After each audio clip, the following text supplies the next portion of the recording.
nga pala ang aking ginawang clubhouse sandwich. Kung gusto mo itong matutunan, ituturo ko sa ito ng mabilisan lamang. Dahil sa murang halaga na 300 plus lang ay makakagawa ka na ng ganitong kasarap na pagkain. So kung may pera ka, simulan natin ngayon. Maghiwa tayo ng 3 kamatis. Hihiwain lang natin ito into slices. So mabilisan lang ang ating gagawin dahil mapuro lang ating kutsilyo. Ang gagawin natin ngayon ay papalitan natin ng paring knife. So ang mangyayari ay magic. Yan, nahiwa na. Ipiplex ko lang ang aking nahiwa.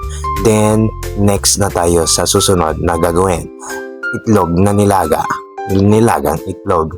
Yan. Hindi ko na pinakita kung paano ko nilaga ito. Basta ipapakita ko sa inyo na babalatan ko ito. Ayan, pinukpok na at babalatan na. Then, pupunta na tayo sa next na process. Ayan, nakabalat siya. So next, punta naman tayo sa paggawa ng spread ng ating clubhouse sandwich. So ayan, meron tayong Lady's Choice mayonnaise at Culina tomato ketchup. Yan, masarap yan. Hindi po ito sponsor dahil yan na po ang ginusto kong gamitin sa aking spread. So ngayon, maglalagay tayo ng mayonnaise. Ang tansyado ko po dito ay nasa 1/2 cup pero hindi ko po sigurado kung 1/2 po talaga yan. Then ngayon, ipakita ko ang ketchup. Yan, maglalagay po tayo. Medyo matagal po sa pagbukas dahil binubuksan niya po muna ang ketchup. Then ayan, maglalagay na po siya. Kaunti lang po ang lalagay natin para hindi po siya masyadong maging mapula. So ang texture lang po na kinukuha natin ay ito. I-mekos natin yan. So ito po ang aking tinutukoy. Ito pong texture o kulay ng spread ang tinutukoy ko. Ganyan lang po ang kulay. Okay na po yan. Kung gusto nyo pong pulahan, sige lang po. Nasa sa inyo po yan. So ngayon, punta naman tayo sa pag-toast ng tinapay. So huwag nyo pong pansinin yung karton sa gilid. Pansindi ko po ng kalanyan. So ayan, gumamit ako ng 1 kutsarang mantika. Wala po akong butter kaya 1 kutsarang mantika na lang po ang ginamit ko para okay na rin po. Then ayan, kukuha po ako ng tinapay at ipapakita ko po sa inyo kung anong tinapay yan. Binili ko po yan sa Daddy. Sa Daddy, hindi po ito sponsor. So ayan, pinirito ko na. So ngayon, magic, punta naman tayo sa pagluluto ng ham. Ito po ay sweet ham ng all time. Huy! So ayan, next na po tayo. Ayan, naluto na natin. So dito, gagawin na natin ang clubhouse sandwich. Ipiprepare na po natin siya. So ngayon, kinuha ko po yung kutsara, then hinalo ko yung spread na aking ginawa kanina. So ngayon, kukuha tayo ng tinapay at magi-spread tayo ng ginawa nating spread kanina. Ikakalat lang natin ito sa tinapay para nuot sa sarap.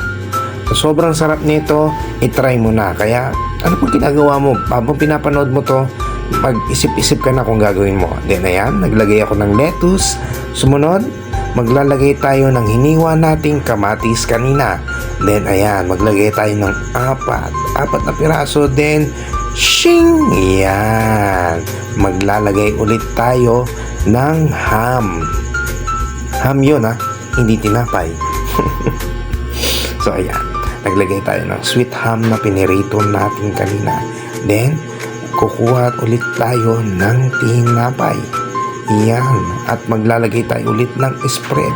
Ikalat lang natin ito. Mas okay siguro kung gagawa ka, damihan mo spread kung gusto mo. Optional lang naman yon.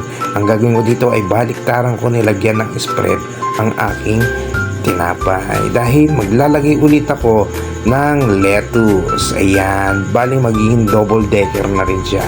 Then sumunod, maglalagay tayo ng nilaga nating itlog. Ayan, diba? Alright. 4 ulit ang lalagay natin katulad ng kamatis kanina. And then yan, kukuha ulit tayo ng tinapay at maglalagay tayo ng spread. Alright. So, ano pa hinihintay mo? Napakasarap nito, ako nagsasabi sa iyo dahil ako yung gumawa. Try mo na rin dahil sa 300 plus lang makakagawa ka na nito. Then ayan, yan, hihiwain na natin. Hindi ko na pinakita yung paglagay ng toothpick. Basta ayan, panoorin nyo na lang kung paano ko ito hiwain. Then finish na, yun na yun. Mura lang naman ng ingredients.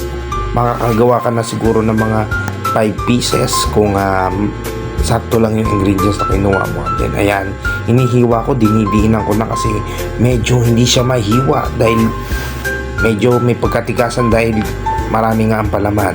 Then ayan, may natanggal pang kapiraso. Pero okay lang yan, makakain pa rin naman yan lately. So ayan, so imo-montage ko ulit. Iyan ang Clubhouse Sandwich. Kaya kung ano pa hinihintay mo, kung gusto mong matikman, gusto mong matry, pwede rin to pang negosyo. Kaya hinihintay mo, gumawa ka na. At eto ang mga ingredients at step by step procedure or instruction. Thank you.